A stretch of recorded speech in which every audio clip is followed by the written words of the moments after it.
too much success with all their insightful views. Do you grow yourself or buy from the top shelf? Are you here to take the reins and gain back your health?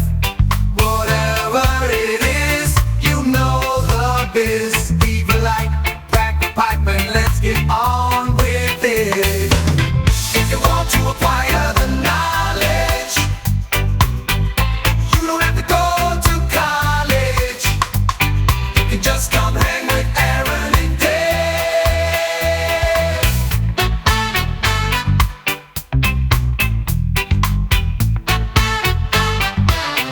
Welcome to the Elevated News Podcast with Two Dope Dudes. We're a podcast focused on discussing local and national cannabis news and culture. I'm Aaron. And I'm Dave. What's up, buddy? How are you? I am doing pretty well. Yeah? It's a new week. It's a... New week, new me, baby. Yeah, baby. Let's go. Yeah, big movements. Things are changing. Yeah, that's awesome. Yeah. I'm happy. That's cool. Yeah. We'll explain more in the near future once everything shakes itself all the way. Yeah, for sure. But, it's springtime, and that's when things start to blossom, including some new bills in our house. And that's what we're going to talk about today. Boom. So I wanted to I wanted to bring on some friends, meet.Icca, and that would be Nathan, Dipesh, and Maddie of Made.Icca. Hey guys, how are you? And lady. Hello. Thanks for having us on. Yeah, for sure. Thanks for coming on. So you guys have this really cool website that just came out, consumptionact.com. Yes. We have a bill called the Consumption Act, and we made a site to promote it. We've been very media forward in our approach. I think it's great. I think access to cannabis is important. I mean, I think we all agree upon that, and this would allow places to have events and consumption. This is great. This is fantastic. How'd you guys do this? Well, I think our story kind of begins in 2022 and 2023. When I think a lot of people began to be interested in opening up their own lounges, their own venues for consumption. And I actually attended this kind of seminar on like opening cannabis lounges. I think that was spring of 2023, if I remember correctly. And people were jumping out of their seats demanding like some kind of legislative action, some kind of lobbying action to be done. And that's when we realized, Maddie, Dipesh, and I, that, this isn't going to happen unless somebody pushes for it, and we need to be the pushers. Yeah. I'd say that's our origin story, and bringing this bill into existence has been a long time coming. I began meeting with representatives last fall, and I was messaging them over last summer just for this coming year. So this has been a long time coming. So how much work are you putting into this? Is this like semi full time or like? Kind of, yeah. I mean, Icca only puts time in where time is needed. We've been a very strategic organization. People ask like, "Oh, are you gonna have a meeting? Are you gonna have a party? Are you gonna do something?" And it was like, "No, we're not gonna do anything unless it's gonna actually get a bill passed." So. For the last 2 years, we have not been full-time working on this, no. For the past 2 weeks, though, we definitely have all been. I mean, Nathan and Dipesh already made one trip down to Springfield and have another planned. There's been dozens of emails every day, and we're trying to get a constituent from every single rep's office to contact them about this bill. So it's not just another lost in the sauce cannabis bill. So it has been quite an effort now that it's what we consider go time. You'll be seeing mine, my entry in that later. I was looking at the site earlier and I was like, all right, I got to do this one because I just moved. So it's, I might as well meet my new rep anyway. If I think I'm in a different district now, so we'll see. Yeah, and to add a little more context to the origins of this whole push, I guess we could call it, right? So Nathan, Maddie, and myself, we used to hang out, kind of go into these networking events around Chicagoland.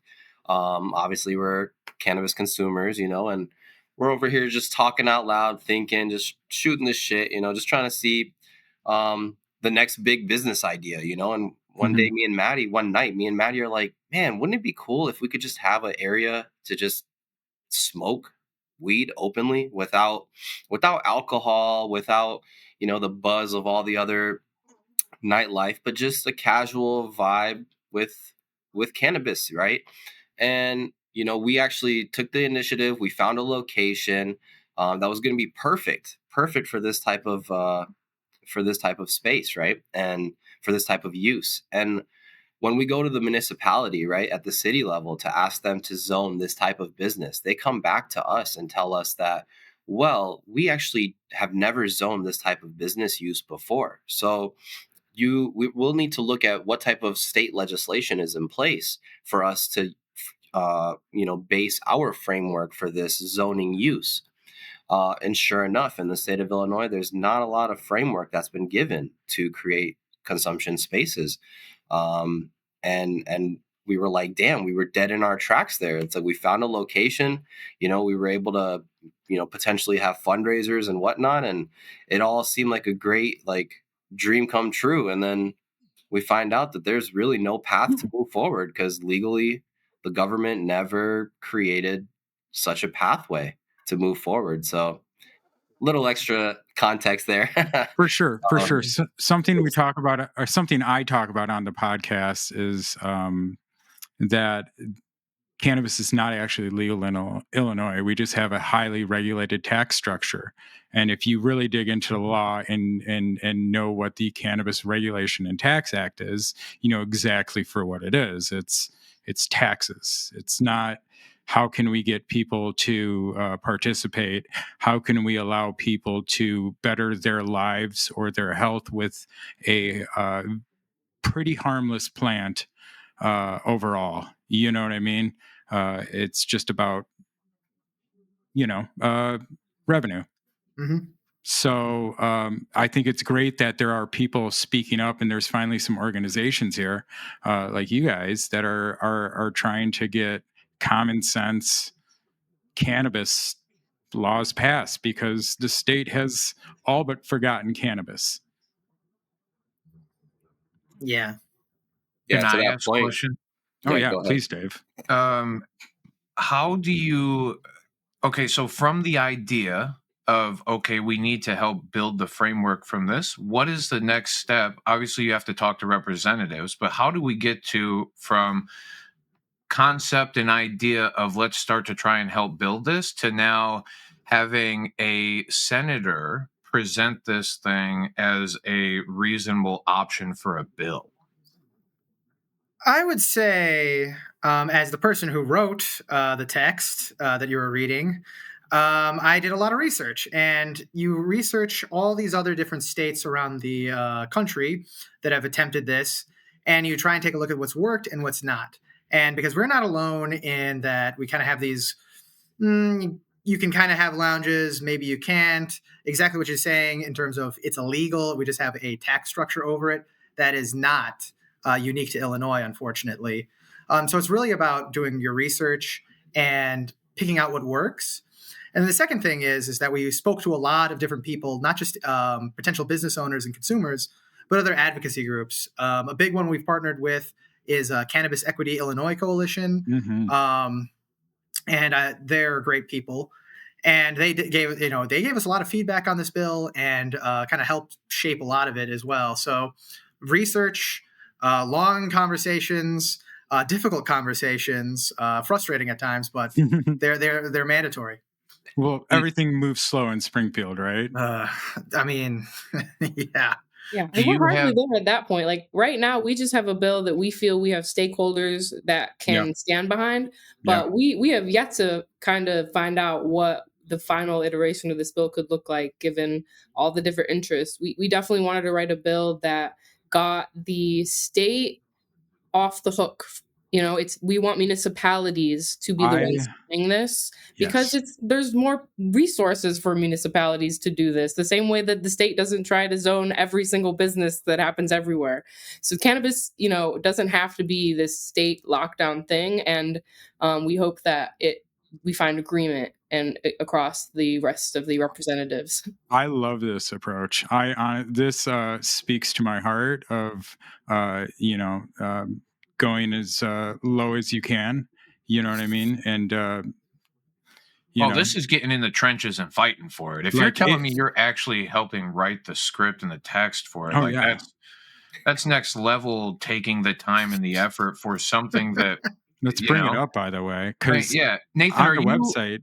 Are you? I'm sorry, you Dave. have a legal background, a law background, or? No, I'm self-taught here. No, my background is actually in chemistry.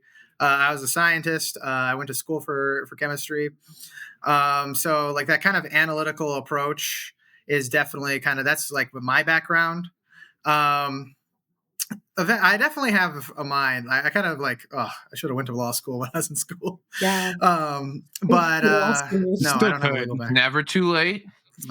Yeah, still could. I wanted to, if it's okay, can I bring up the text, and can we start going over some of it? Because at consumptionact.com/bill here, you'll see that there's an explainer text, and it's fantastic because I happen to read through a lot of bills that aren't even up for vote yet in the assembly, and sometimes trying to find exactly what is the biggest pain in the ass. And so I already told Maddie privately, but I'll say it publicly. Some of the stuff that you have on this website is absolutely fantastic, and more people should follow you. Thank you. Yeah. So, start of temporary event permits and requirements. So it says that it will occur outside of cannabis hospitality venues and will be zoned by municipalities. And those municipalities will issue permits for temporary cannabis events, which I think most of us have been at temporary cannabis events together in some form or another. So this also kind of plays into like letting private entities have cannabis events as well, correct? If the municipalities allow it. Yes. But it kind of creates a framework for that, doesn't it? Absolutely. Yeah. We wanted to kind of, as you know, we're definitely related to the event planning side of cannabis. Sure.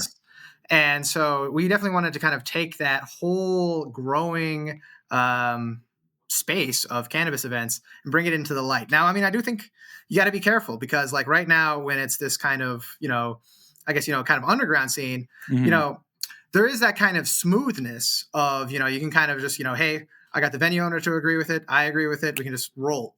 And so when you're introducing this kind of regulatory element, there is, something that we are concerned about. So that's why we tried to write this bill with a mind for organizers from their perspective. Thank you for saying that, because there was a question that since I've been reading over this and thinking on it and whatever, that as beneficial as it is for people who are willing to follow and take the legal path of whatever and get the licenses and pay the extra money for the things, there's plenty of people who have been doing it very well without the extra licensing. And does that make it more difficult for entry for those folks? And if the licensing fees become super astronomical, that's when it becomes an issue for some of the entry as well.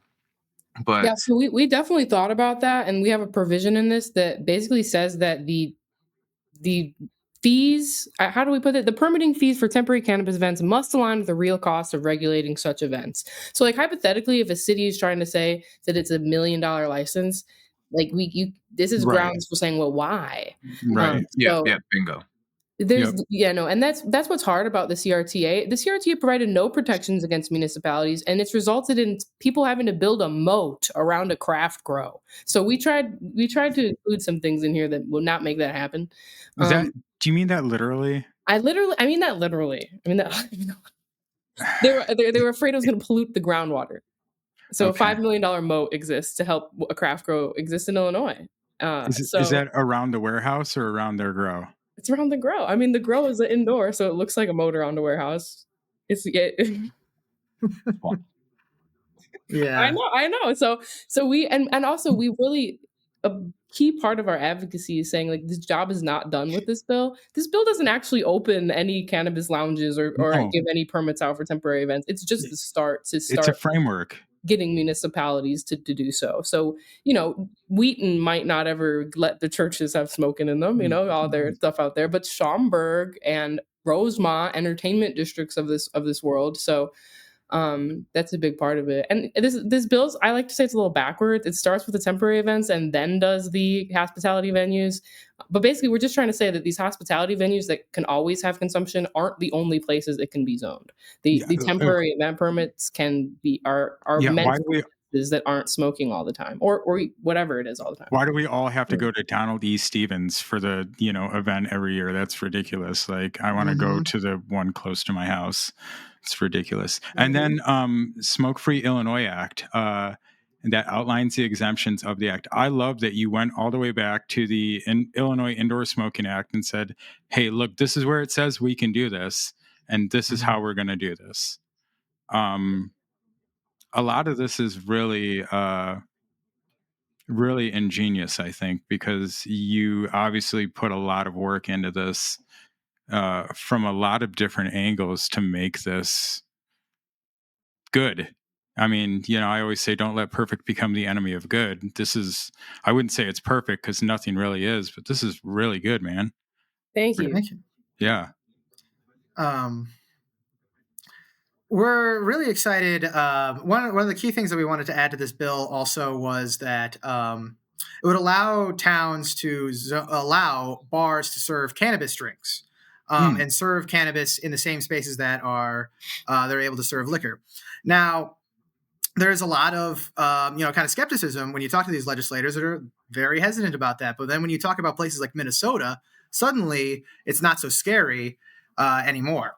And so it's really just a lot of education. It's so crucial to educate people about this. Yeah. What else are you guys doing to educate people about this? Are you guys throwing events to educate people about this? Or are you guys this is just the start, the website, the media? This is just a start. Yeah. I think in we definitely have an idea in the future to have public events. All it of course takes is the coordination and the planning. The HFM one. We definitely are trying to. I mean, legislator meetings, educating legislators has been the big thing. And for us, like consumers, it's not like we need every consumer to intimately understand the bill. We kind of just have it there because a lot of these bills have been not good in the past, and they've had things in them that would have destroyed the consumption scene as we know it. So they've been hard to get behind. So we kind of wanted to provide that so anyone who does want to just suss us out can. But it's more about people's personal experience in cannabis with cannabis consumption and why these spaces would make their lives better that we have a whole page dedicated to helping people make content on this to help us keep spreading the word. So really that is our hope that people will just share themselves, not have to know every little nuance what we wrote, but share why consumption is important to them. And that helps our cause more than anything. You're saying this story actually tells the bigger picture? I mean, no, you're right. You do have this here as well. Your advocacy content guide. But yeah, what's that? It's supposed to be our Instagram post there, but it stopped working today. No matter, we'll figure it out. But, it could be my content blocker. I tend to do a lot of privacy related stuff, and so I'll block a lot of things. So it might be me. So I'm sorry. That's all good, man. So you guys have all your information, all the logos and everything, and the consumption now. It's really a kind of like a kit to help organically spread this message, because that's kind of not only our MO, but that's what we're here for. We're a grassroots organization. We want grassroots support like that. Yeah, you guys are 503c4, correct? Yeah. Okay. There's obviously there's nonprofit organizations that are purely charitable, and there's ones that are for advocacy, and we are the latter one. Simply because this isn't a charity. This is explicitly political advocacy. There's no getting around it. Well, yeah, but I mean, it's not like you chose that. The state chose to make it that way. So now you have to play within the rules of our state, correct? Oh, absolutely. So I mean, Dipesh can tell you a lot more about that side, for sure, about all the different like rules and things he's got to dodge. Yeah, I mean, biggest thing with the 501c4, is, the benefit of being a 501c4 is we can have clear communication on both ends when it comes to the end consumer, the actual cannabis consumers. We can just vibe with them, have casual conversations. Hey, do you want a place to smoke? Yeah. All right, cool. Well, XYZ, did you know that, legislation needs to pass for this to exist or whatever, right? But then on the professional standpoint, when it comes to speaking with legislators, we had to do the research to figure out which entity classification would give us the best benefit, for us to be able to freely speak and educate these legislators. And that's where the 501c4 came into play, is like we can have clear communication with both sides of the spectrum here, where we can educate the common cannabis consumer and then also have, the communications with the legislators who make these decisions on behalf of the people. So we get to play this liaison, the connector of the ground and the political scene. And it's pretty crazy to think it all just started with an idea, but here we are. How have you guys, and I've been down, shout out to Canna Equity, Illinois. I've been down to Springfield with them, and I've gotten to talk to some of our legislators before. And shout out to Doug and Peter. Big shout out for to Doug sure. and Peter. I'm sad because I don't get to go on to meetings anymore, because we record during the meeting time on Mondays. But I always advocate for people to join the Canna Equity Illinois Monday night meetings. How have you guys found? Sorry for my ADD rants. How have you guys found educating lawmakers in Springfield to be? Has that? I don't know. I don't know if that's a very good political question to ask, but no, honestly, I can be transparent with that, So I started going down to Springfield. The first time I went down there was a little bit under 2 years ago, right? And it was with my friends over there at the Equity of Illinois Coalition. And, they had some legislation they were pushing for at the time and whatnot. But I learned that, legislators are just people too. And sure. They're dealing with hundreds of topics. Okay, so actually the average legislator in the whole country, but let's focus on Illinois, gets approximately over almost 4,000 bills, 3,000 to 4,000 bills on their desk per year. Okay, that's approximately 100 a day. You get what I'm saying? Like a lot of bills for us, cannabis and this culture is important because we live it, and maybe we're in business for it or we just enjoy the plant. But in reality, like, legislators have all these other topics to talk about, right? So sometimes, from our point of view, we can take it personal. Like, man, how people just bash on the CRTA, like, oh, corporate greed and all these politicians, they don't care about weed. They just care about making money. But at the same time, when we just take a step back and look at it, that legislators have all these other topics, from Section 8 housing to gun violence to, chemtrails in the sky. No, I'm just playing. I don't know about that. But, in reality, like, we don't know how many things they talk about. Somebody's contacting their senator about chemtrails. And it's not like, dude, let me throw in here, man. So I'm not going to say his name because, I don't want to spoil any relationships. But one of the legislators I was looking at, and we've contacted every single one of them.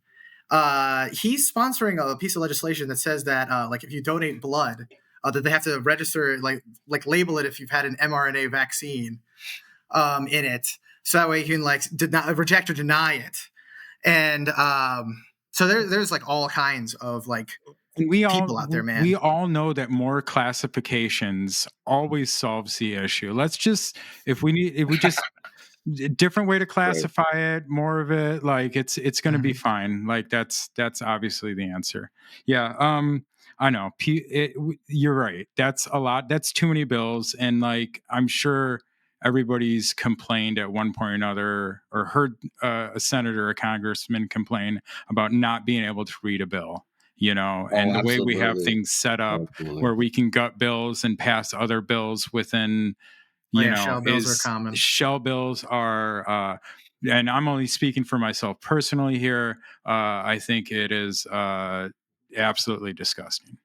It is immoral and absolutely disgusting. But that's my personal opinion, not indicative of anybody else or anybody else's relationship, please.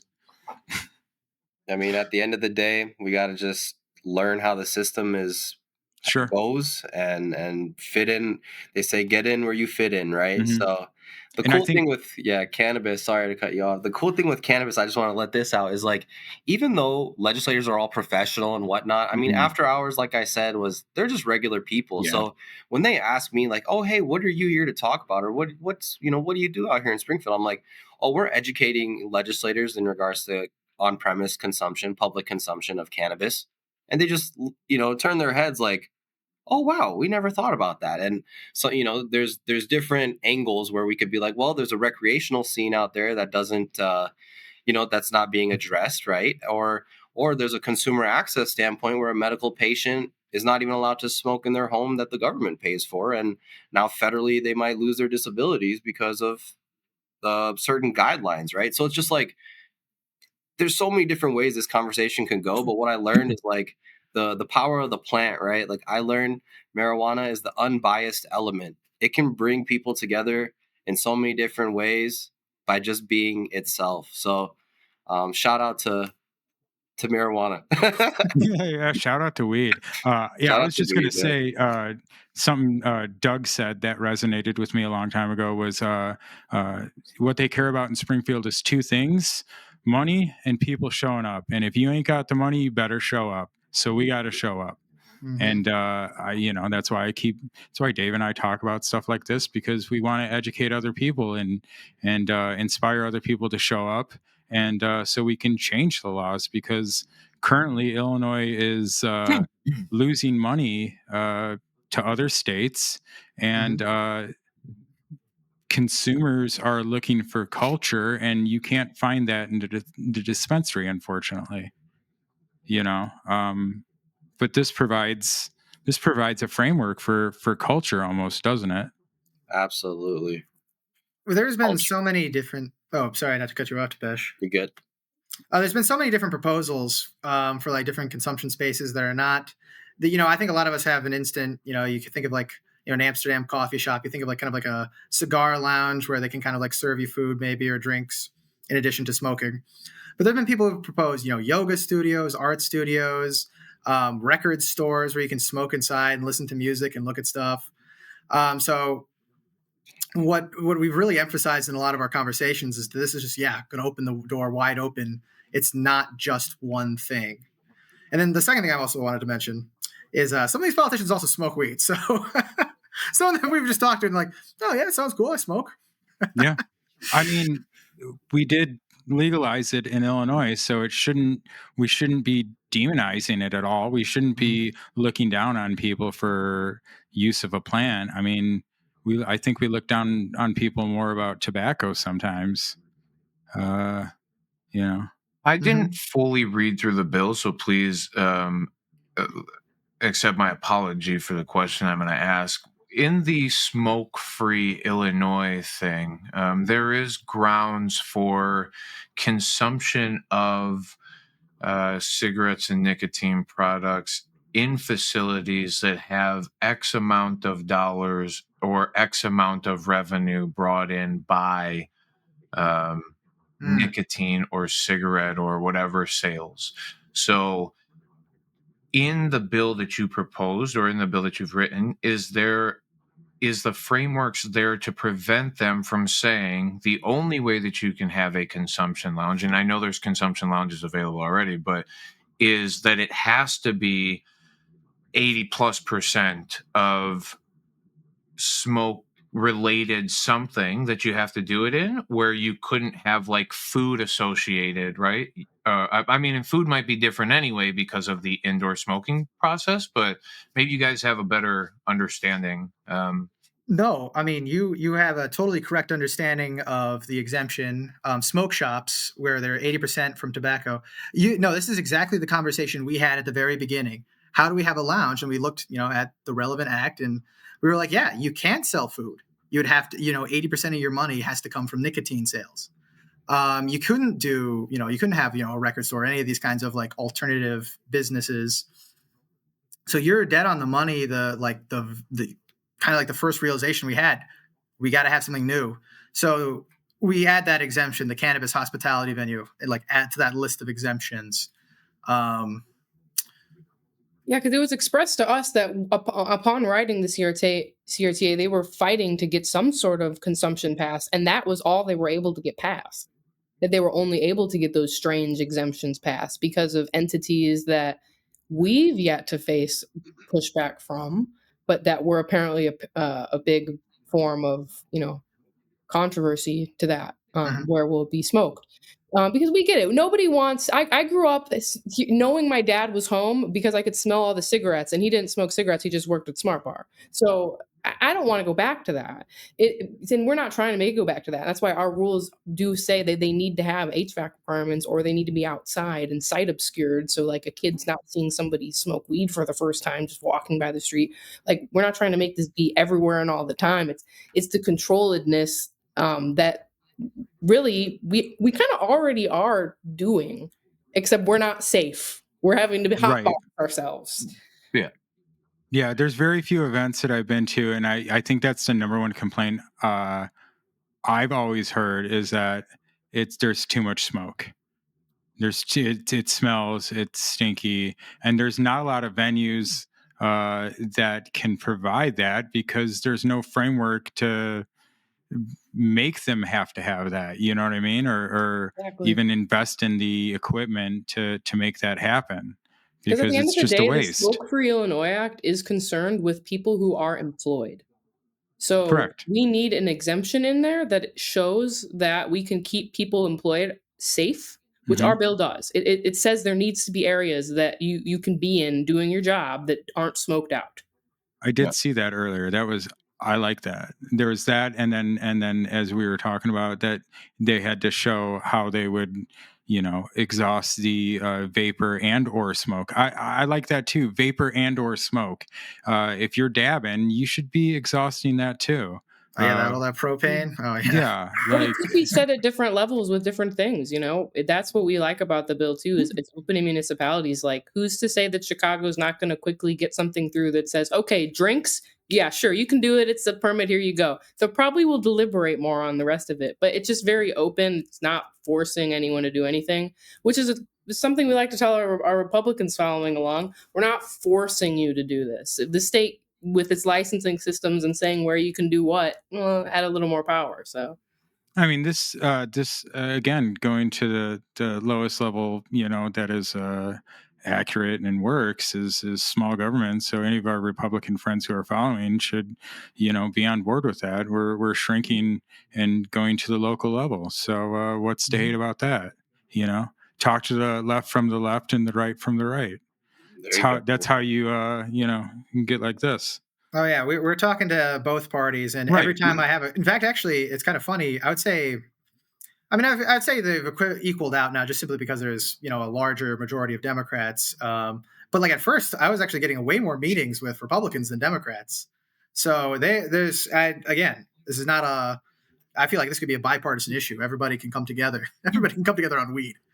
Absolutely. I mean, because at the end of the day, we're all agreed about the amount of tax that we receive from weed. So what's there to disagree about? Because that's, in the long run, we always come together on that. One guy's mad, wants 33%, the other guy wants 36%. Yeah. You know what I mean? Oh yeah. But when the House bill comes due, everybody signs it. Right. Yeah. So like, we can come together on that. Let's come together on this. This is something that people have wanted and talked about, and That's should. our big ask, right? That's the big angle for us is, hey, state, just get out of the way so the local governments can figure it out on their own. I mean, like you mentioned earlier, it's the power of the people or power of money. You know what I'm saying? You either got real honest soldiers or you have a bot mob, and Right. that's where it is like the power of the plant, man. People would do this out of the goodness of their heart and just share their true stories, and that resonates. We don't have to put on a suit and tie just to talk about pot, like and it's still, the message is still received professional and real. And you guys have like the whole script and everything. We You do like have some tools, yeah, to help. That's really awesome. I really encourage people to go to the Consumption Act and look at, I mean, everything's linked at the top, but tell your story, record yourself telling the world why consumption spaces matter to you. Questions. There's a testimony script here. Even a few things about how to not get banned on Shout out to Instagram or Maddie. TikTok. Yeah, Yeah. I hear, and Maddie might back me up, but I've heard some other friends too.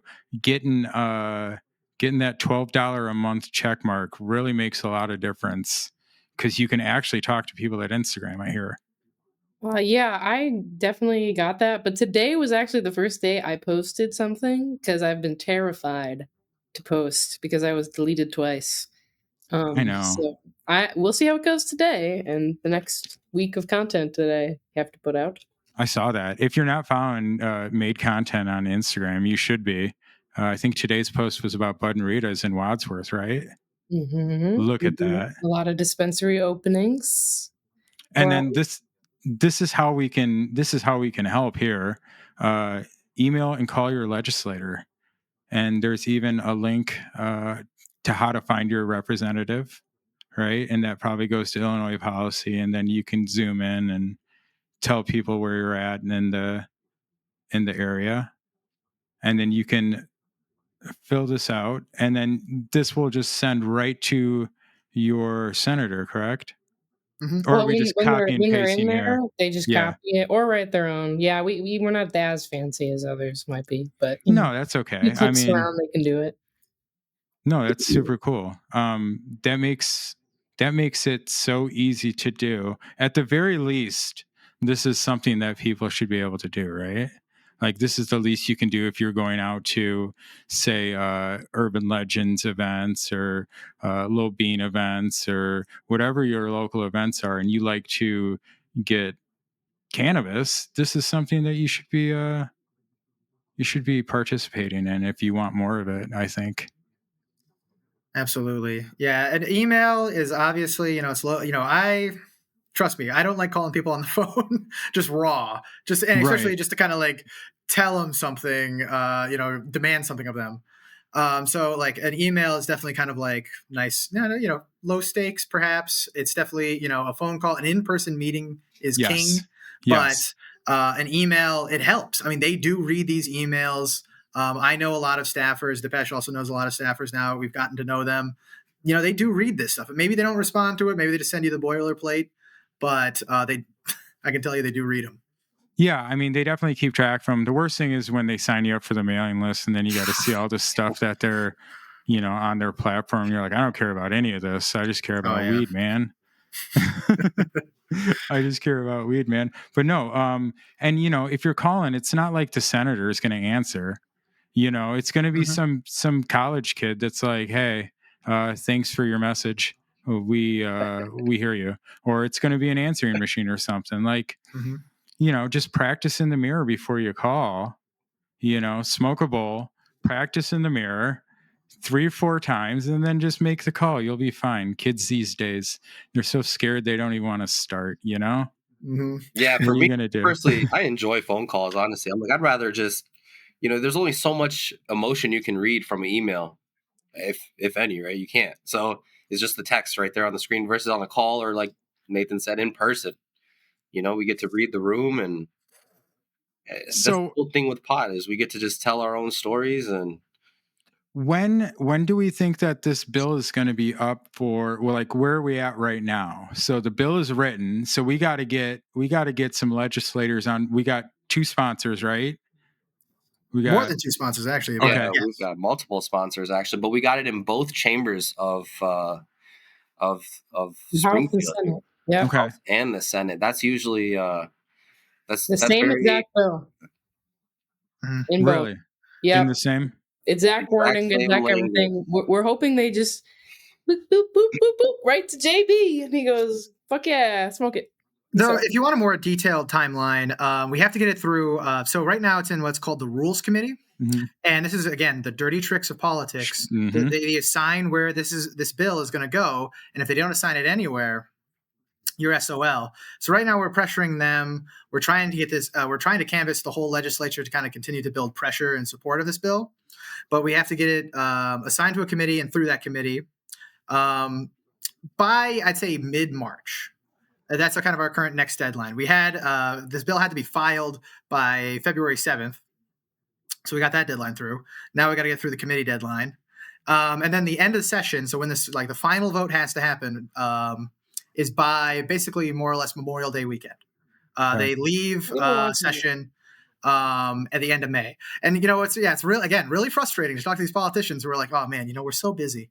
We hardly have enough time. And they work 3 days a week, 5 months a year, and then they're done.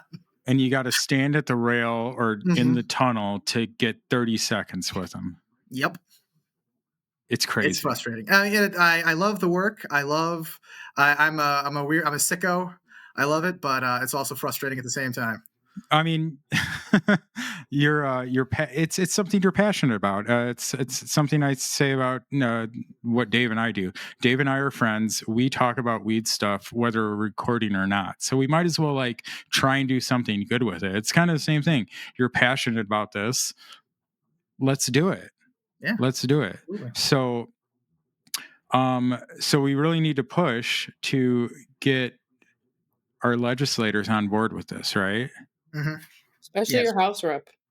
House Yeah, rep. that's kind of like the big The house blockage. has been the big block of cannabis that we've identified in our Okay. early conversations. Where one might meet resistance for cannabis related bills in general. I'm Well, assuming it's more just getting a common consensus, a majority consensus, right? There's like over 120 something. Sorry, I don't have the exact 127. It's 118 actually. It's close to 120. Yeah, it's close to 120 for sure, give or take. So, but getting a majority there, that's getting 120 voices to say yay or nay. That's the trick. Versus in the Senate, there's only 50. right. So, are you guys planning on any advocacy days in Springfield for this? Yes. Okay. I'd say those plans are still in the making, but we will definitely. Yes. Please let us know about that so that we can put up about that, because that would definitely be something I know I would be interested in going to, and I would definitely. I got some other people that would probably go to that too.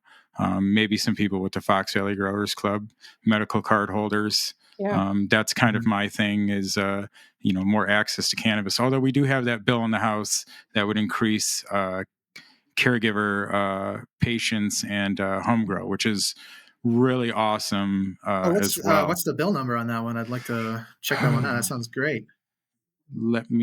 I don't have it on me, but where did I find that? Oh, I know. Give me a second. I'll tell Icca you. wishes we could advocate for everything we want to see. Right. But we've had to at our own at our own mental expense unilaterally do consumption, and that's one of the only reasons why we've gotten to where we've gotten, we think. And I would love to. But there will be crazy things with more cannabis. that ICCA does forward.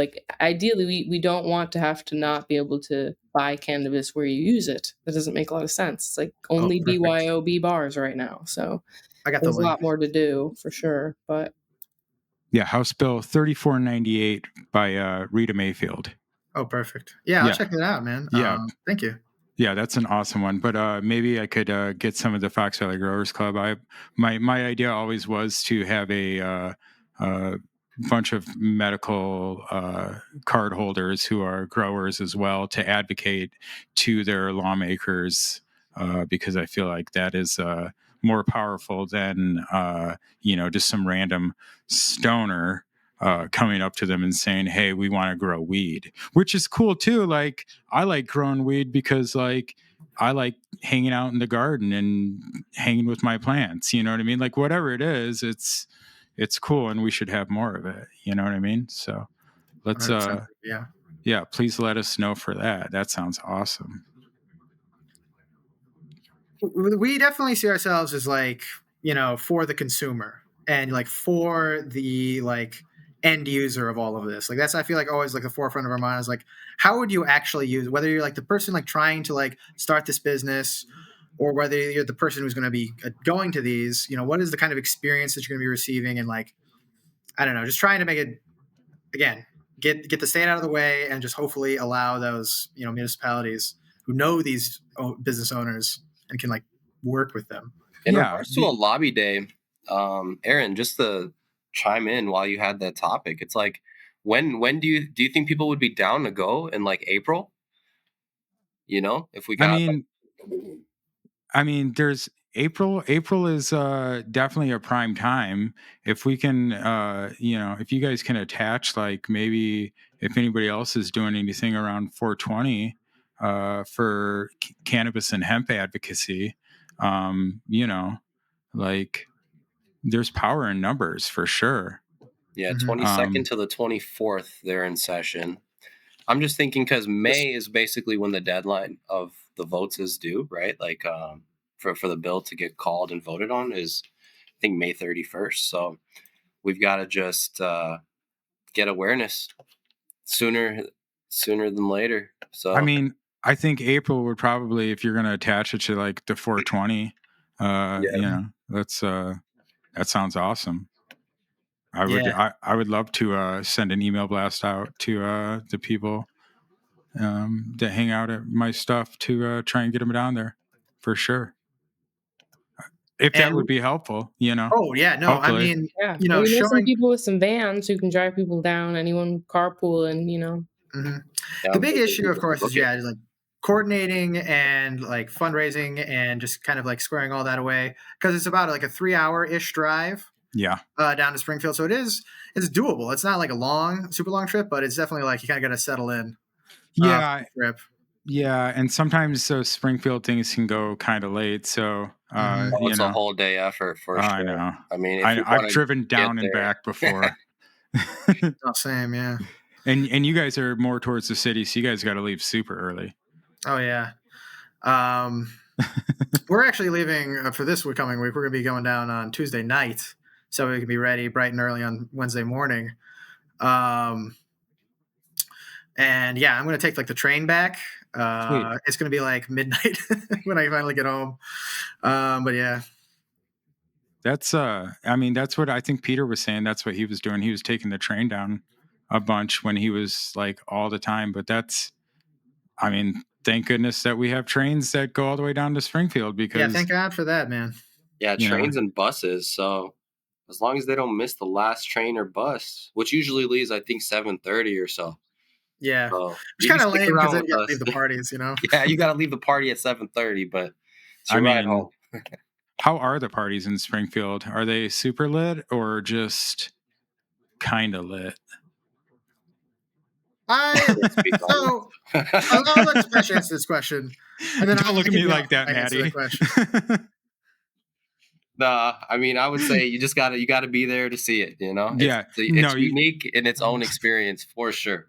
So you got to be where you can get to FaceTime with the people to get things accomplished, right? Like, you got to be there for the opportunity. If you don't take the opportunity, it's nobody's going to hand you anything. So yeah, like we're not all super serious on this show. I have to make dumb jokes sometimes. Sorry, No, it's okay. I mean, no, it's definitely a networking opportunity. But it's definitely like, you reveal suddenly a different side of them when it's after dark. Yeah, well, when all the lights aren't on, and everybody puts their pants on, one leg at a time, and It's we're all people, and screw it. You just got to get there and convince them, right? Yeah. Just got vibe check. It'll be right. So besides consumptionact.com, is there do you guys have anything you guys want to plug besides maybe High Focus Media, which is how I met some of you lovely people? We do have an Instagram, which is meet.Icca. Okay. And I don't know, have we explained what ICCA stands for? I believe I don't know if you've publicly done it. It's the Illinois Cannabis Consumption Association. Yes. Correct? Yes. I just want to make sure. I'm sorry. I don't know. No, it's okay. That totally just slipped my mind. I was like, I don't think we said what ICCA I mean, yeah, I just kind of brought you guys on, and that was that. But I'll put some words at the front or something. We got it on our names too. So yeah, absolutely. ICCA. Yeah. So you guys. It's funny. He said, "Do we explain what that stands for?" I mean, it happens.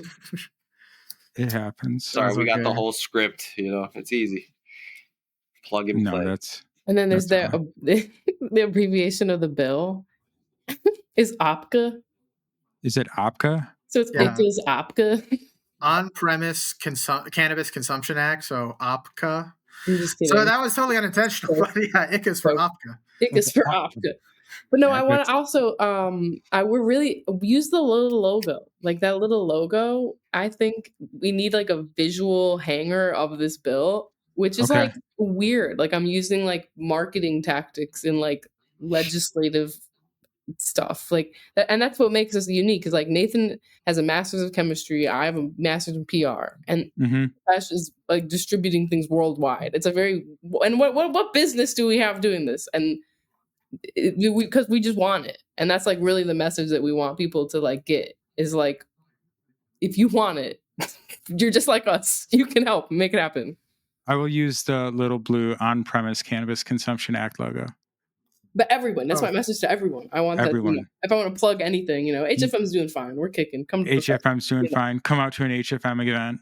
Yeah, come on and smoke. I'll probably be working the door. Area. Yeah, Nathan, honestly, that's where I always see you. I never get to talk to you because you always work in the door. And I'm like, all right, I got to leave you be because he does a good job. There's 100 people behind me trying to get into this event, and I'm just first.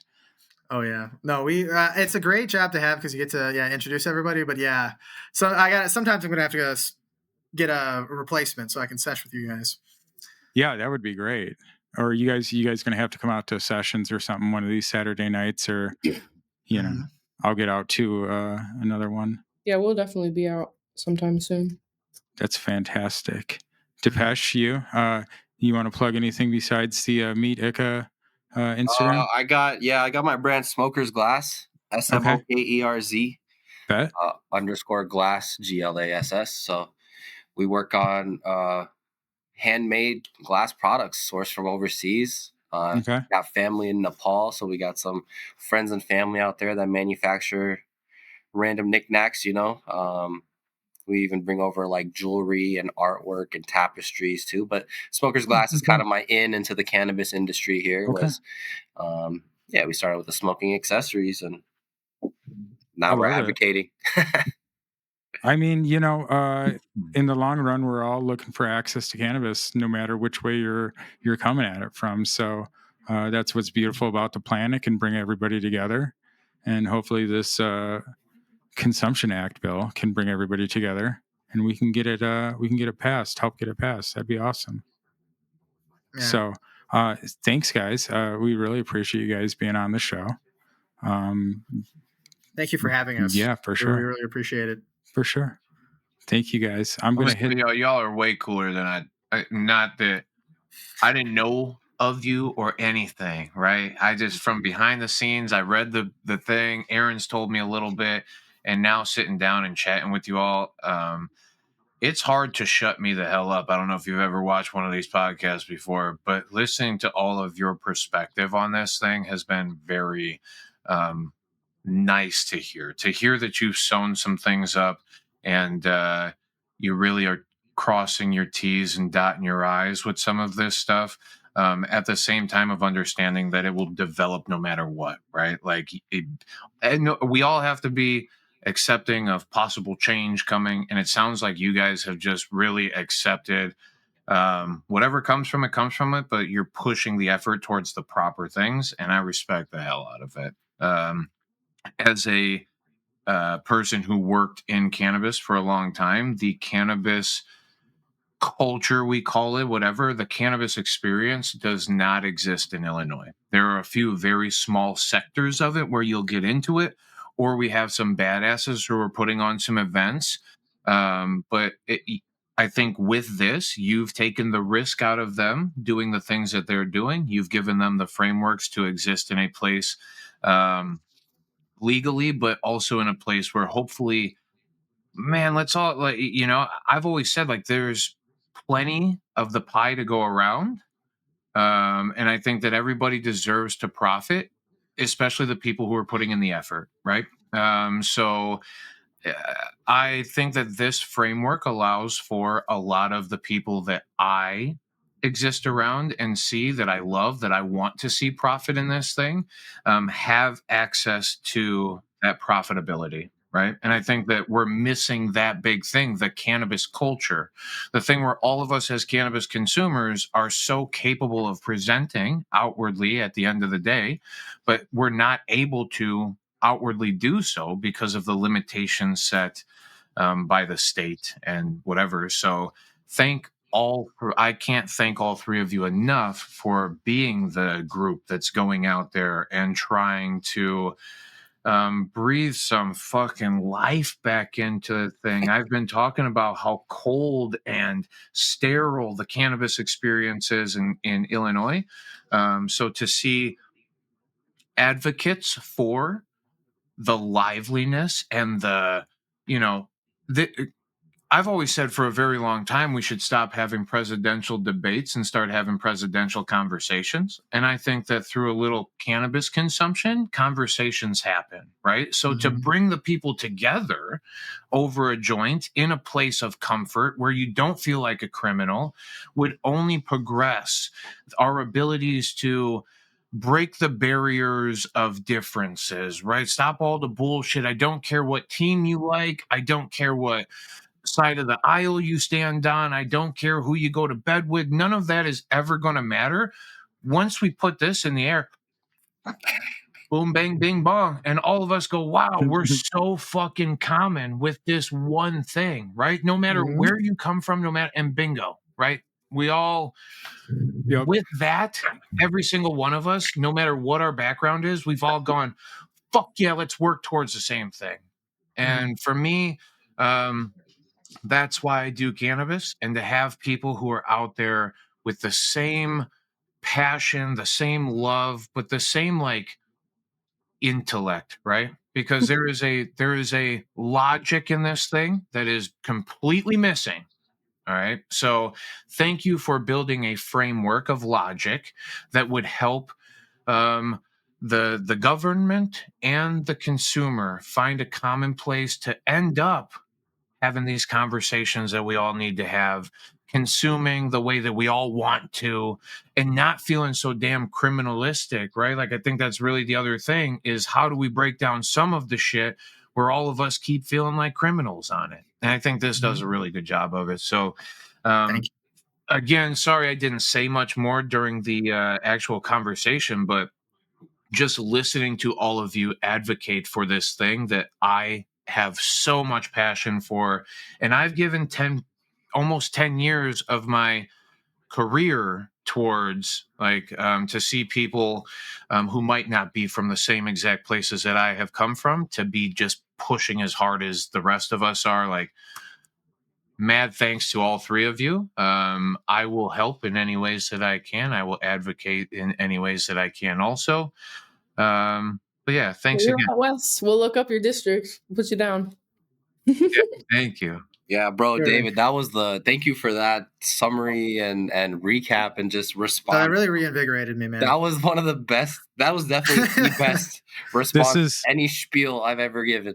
that Yeah. we've This ever is- given. I think This I is the magic of Dave. This is the magic of Dave. And Dave, you know, if you want to see him on Thursday nights, this is what Dave does for like 3 or 4 hours at a time. He talks about cannabis in Illinois, and he's something magic, man. That's why we do the show. No, this is beautiful. He's awesome. I've seen your guys' content too. I'm so glad Thank you. we got on here. We appreciate it. And this is the first of many conversations. Like we for said, sure. the battle's on until May. You know, we need to raise as many voices as we can.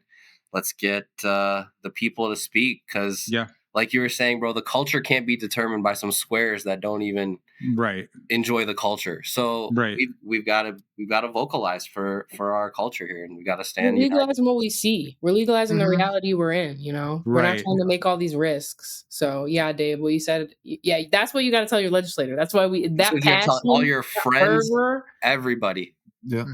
Say And that same story. I think you guys, I really do want to tell you, just because I've been listening, but also over-examining. Aaron sent me the link to the website earlier, and I kind of skimmed over it, and I looked through, and I was like, wow, this is pretty sweet. But because I've been sitting here more with you, and I really am looking into this deeper, and I'm seeing the different ways that you've kind of outlined how I can be a part of it as well. It really, I mean, like I said, a lot of people want to advocate, and a lot of people want to talk to, but they don't know where the hell to start, right? Yeah. So to have a framework like the way that you've put it together, and I mean, the bill explainer, unbelievable, just so like, who can read legal jargon that much and then get to like Aaron said, sometimes it's hard to sift it, but then going through and looking at you guys really break down what it is that you mean by this, unbelievable. I think it's a great attention to detail. But I also think that it shows to like, we got 3 badasses doing this thing right now, right? Like I'm pretty pumped. I like that.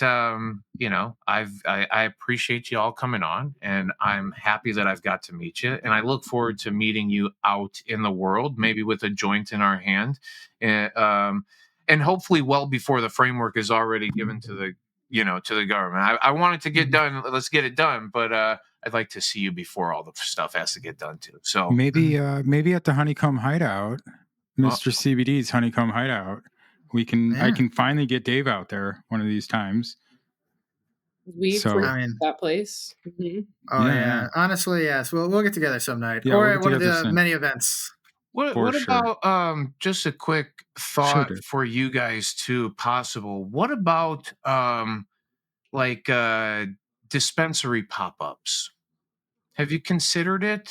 Is it a thing that seems even reasonable, getting in the face of, depending, I think at the dispensary I worked at most recently, and it depends on how much time you have to give. An average day, we saw maybe 150 to 300 on the higher days, right, of people coming through. But is that something where getting down on the ground with these people and actually like show up to this thing, or is that worth your time, or what's the best way to approach this? How can I help you? Because I also have some access to some of them. That's where we need help is, it's like we can't do 10-hour shifts between the 3 of us, multiple times out of the stuff we already do. That's why it's like, hey, if you can help us, and not just you, Dave, but like I'm just talking out loud, right? Like with everybody, it's like just play any role that you can, talk to your community, or if you work in dispensaries, let's get you set up to expand that conversation. And us as the organization, we'll still bring material and maybe get, flyers up or something like that, because there's a way to coordinate it. But finding a decision maker that can actually help us control the environment, that's the hardest part. So anybody that has ins with decision makers, it's like, hey, let's have these people talk about this. A lot of times, right, like just from my experiences, the people who are higher up and maybe the decision makers are already doing so much in the same way you're saying, how do I pay attention to everything coming through? Where maybe it's not the high up decision makers who are going to do it as Mhm. much as the individual places, right? Where I don't know how many dispensaries you live by, the number is increasing. It's not drastic, right? But there's more dispensaries out there. And I think in the face of dispo folks at least, right? And maybe just focus in on the medical ones at the moment because the medical group tends to be maybe listened to a little bit more and they have more traffic from just being in existence from the beginning. Maybe the medical dispensaries help advocate a little bit harder. And this makes sense for them to advocate in, to do as well.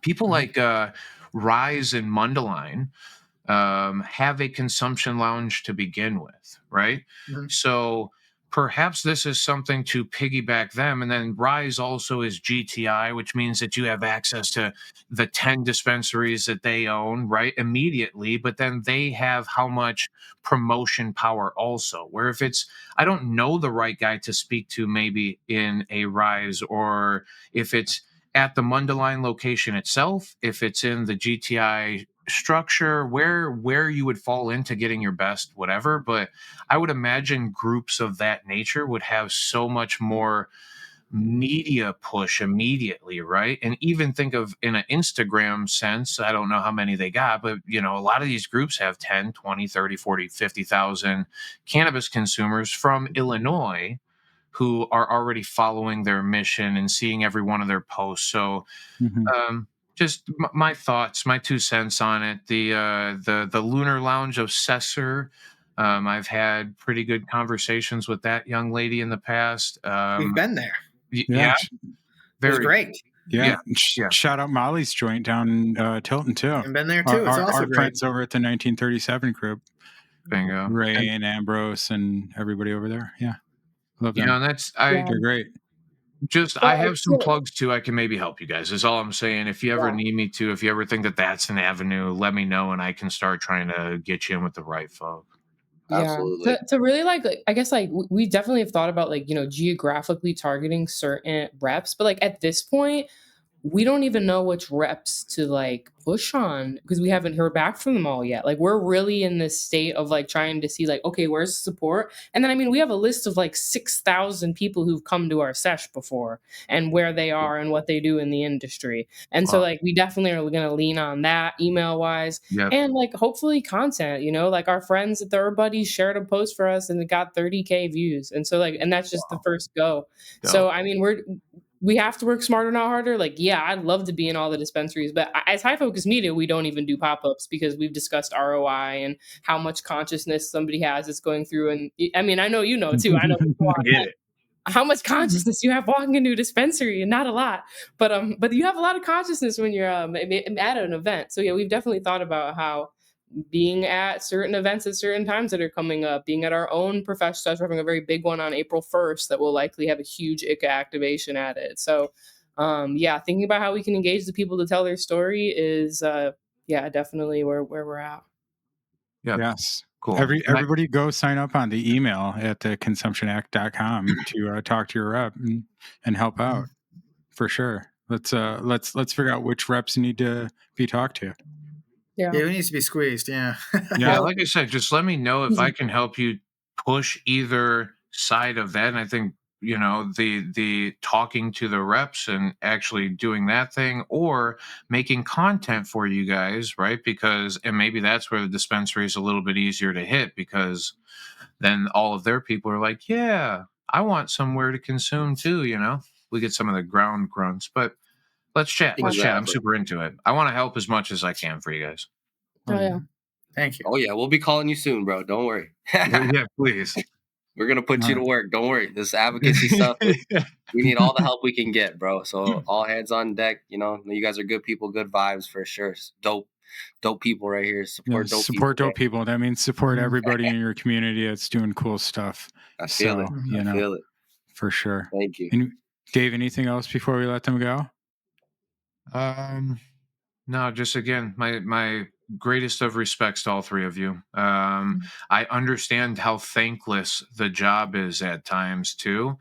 But because I know you're focused and you know that this is the right thing to be doing, just stay focused, right? If somebody's not patting you on the back, if you're not getting in the face of the person that you think you need to at the time, it's very easy to go, fuck it, I'm done, right? You've burnt me out. But I don't see that in any of you. I see a lot of very big smiles and a lot of like passion towards the thing that you're doing. And like I said, I hope it pays off for all of you, because all of you deserve it. And I think all of us as cannabis consumers deserve what you're working towards. So like, it is way bigger than any of our individual wants or desires, right? This is just, this should happen. This should just be already done. What are we fucking talking about it so much for? But thank you for doing the talking, and also thank you for doing the walking, because both of those, I know how little the ROI can be, and I know how depleting it can be. So thank all of you. Keep up the good work. I will be there to support as well. Thank you. That's it, really. Awesome. Yeah. So thank you guys for coming. Stick around for a second, and we'll wrap up the show, and then we'll be done. Dave, great show. Thank you, brother. That was fun. Dude, I love them. I think they're incredible people, and I think they got a great framework here for actually something to happen, right? And it's not so far-fetched where it's compacting a bunch of other bullshit into a little bill that's going to confuse anybody. It's very straightforward, you know? And I respect, like I said, I respect it a lot. So for all of our listeners, please check this website out. Get in there. Email your rep. It's so easy to send a quick email and just become part of the advocacy line, right? If you care enough to listen to this podcast, that is the very least you can do, is email your rep for sure. So, but other than that, we love you all. Smoke weed every day. Peace.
Yo, ding dong, we're done here. Time to go.